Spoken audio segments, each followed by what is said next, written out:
இனிய நாளுக்கான 2வது ப்ரோமோ ரிலீஸ் பண்ணியிருக்காங்கங்க. விஜய் சேதுபதி கேட்குறாரு வைல்டு கார்டு என்ட்ரி எப்படி இருந்தது அப்படிங்கிறது. அதுக்கு முன்னாடி உங்ககிட்ட நான் ஒரு பர்சனலாக ஒரு விஷயம் சொல்கிறேன். சில பேர் கேட்குறீங்க, என்ன நண்பா வியூஸ் போகலை அப்படின்னு நீங்கள் என்ன வருத்தப்படுறீங்க அப்படின்ட்டு. இல்லை, வியூஸ் தான் நண்பர்களே அங்கீகாரம். ஏன்னா நம்ம பேசுகிறது போய் சேரணும். இப்போ சேரணுன்னா அது பார்த்தா தானே சேரும். அது உங்கள் கையில் தான் இருக்குது. 3 விஷயம் உங்ககிட்ட சொல்கிறேன்.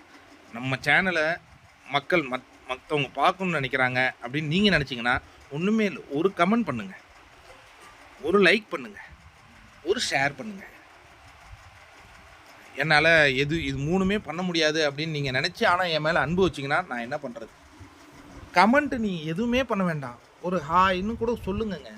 ஏன்னா கமெண்ட்டு வர தான் நம்மளுடைய வீடியோ மற்றவங்க பார்க்குறதுக்கு அந்த அல்காரிதம் ஏற்படுத்தி கொடுக்கும். பொய்யான விஷயங்களை பலர் பரப்பும் பொழுது என்னால் முடிஞ்ச வரையும் நான் நேர்மையாக இருக்குன்னு நினைக்கிறேன். இன்னொன்று, நான் எந்த ஃபேண்டமும் கிடையாது. நான் மீண்டும் சொல்கிறதான், நான் பிக் பாஸின் ரசிகர்.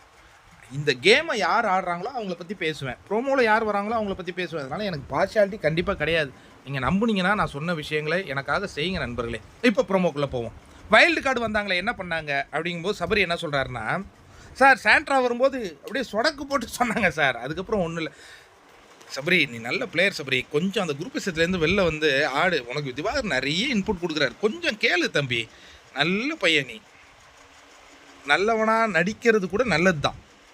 நீ நல்லவனாக தான் நடிக்கிற, ஒன்றும் தப்பு கிடையாது. கொஞ்சம் அதை கேட்டுக்க சபரி, அது நல்லாயிருக்கும்.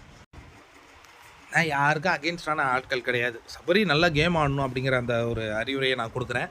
அதற்கு பிறகு சாண்ட்ராவை பற்றி சொல்லணுன்னா, அவங்க அந்த பிக் பாஸ் கொடுத்து கேம் ஆடினாங்கங்க. அதனால் அவங்க மேலே எந்த வித குறையும் இல்லைங்கிறது இப்போ ஹவுஸ்மேட்ஸ் அந்த குறும்படம் பார்த்ததுக்கு பிறகு அனலைஸ் பண்ணுவாங்க அப்படிங்கிறத நம்மளால் உணர்ந்துக்க முடியுது.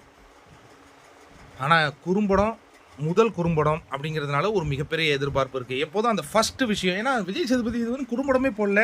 சேதன், நான் உங்களுக்கு ஒரு அட்வைஸு, தயவு செஞ்சு நிறைய குறும்படங்களை கொண்டு வாங்க. அது ஷோவுக்கு பயங்கர இன்ட்ரெஸ்டிங் கொடுக்கும் அப்படிங்கிறத நான் உங்ககிட்ட கண்டிப்பாக சொல்கிறேன். அடுத்தது நம்ம ரம்யா வந்திருக்காங்களா?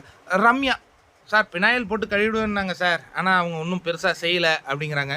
ரம்யா, உங்களுக்கும் ஒரு சின்ன அறிவுரை, தயவு செஞ்சு இண்டிவிஜுவல் கேம் ஆடுங்க. பெரிய வாய்ப்பு ரம்யா, இது வேணாம் ரம்யா. அந்த குடும்பம் குழு எல்லாமே வெளில நல்லா நடக்கும். நீங்கள் அருமையாக கேம் ஆடினா வெளில நடக்கும். அது கொஞ்சம் மாற்றிங்கம்மா. அதற்கடுத்து வியானா அவங்களுடைய கருத்தை சொல்கிறாங்க. சார் ராக்கெட் மாதிரி போச்சு சார், அதுக்கப்புறம் புஷ் ஆகிடுச்சு சார் அப்படிங்கிறாங்க. வியானாவை பற்றி நிறைய நண்பர்கள் சொல்கிறாங்க, அவங்க நடிக்கிறாங்க அப்படின்னு. எப்பா, அவங்களுக்கு பிஆர் இருக்குங்கிறது எனக்கு நல்லா தெரியுது. அது ஒன்றும் தப்பு கிடையாது. பிஆருங்கிறது இன்றைக்கி வந்து நார்மலைஸ் ஆகிடுச்சு. ஆனால் அந்த பொண்ணு சில பாயிண்ட்ஸுகள் நல்லா பேசுது, குட் ஹெல்த்து பாராட்டுது. அதுக்கு அடுத்தது வினோத்தனை, என்ன தங்கமான மனுஷன், நீயும் இண்டிவிஜுவல் கேம் ஆடுங்க சார். வரும்போது எல்லாம் உங்களுக்கு தெரியும்னு நினச்சாங்க சார். அதுக்கப்புறம் எங்ககிட்ட கேட்குறாங்க சார் 5க்கு பிறகு என்ன, நாங்கள் சொல்கிறோம் சார் 6ன்னு, 7க்கு பிறகு என்ன, நாங்கள் சொல்கிறோம் சார் 8ன்னு. வேறு லெவல் பஞ்சுனா இதெல்லாம். சூப்பராக இருந்தது. எல்லாருக்கும் ஒரு அட்வைஸ் கொடுக்குறேன், கேட்டுங்க. அரோராவின் நண்பர் கமருதீன், பாருவின் தோழர் கமருதீன். சரி, இப்போ இன்னைய எபிசோடில் ஹைலைட்டான விஷயம் 2 விஷயங்கள். ஒன்று குறும்படம், இன்னொன்று ரெட் கார்டு இஷ்யூ. இதெல்லாம் பார்க்குறதுக்கு யாரெல்லாம் ஆர்வமாக இருக்கீங்க? அதுக்கு பிறகு நான் உங்கள்கிட்ட கண்டிப்பாக கேட்குறேன், கொஞ்சம் நீங்கள் ஹெல்ப் பண்ணுங்கள் நண்பர்களே. போலிகளை உடைக்கணும்னா குட் ஹெல்த்தை கொஞ்சம் ஆதரிங்க. இப்போ நீங்கள் சொல்லலாம், நீங்கள் கூட தான் ரம்யா எவிக்ஷன் அப்படின்னு சொல்லிட்டு இப்போ வேறு மாற்றிருக்கீங்க அப்படின்னா, உண்மையாலே ரம்யா தான் எவிக்ஷனு. அப்புறம் மாற்றிருக்காங்கங்கிறது அவருடைய கையில் இருக்குது. அது நம்ம கொஸ்டின் பண்ண முடியாது இல்லையா? சரி, ரம்யாவுக்கு அட்வைஸ் சொல்லிட்டேன்.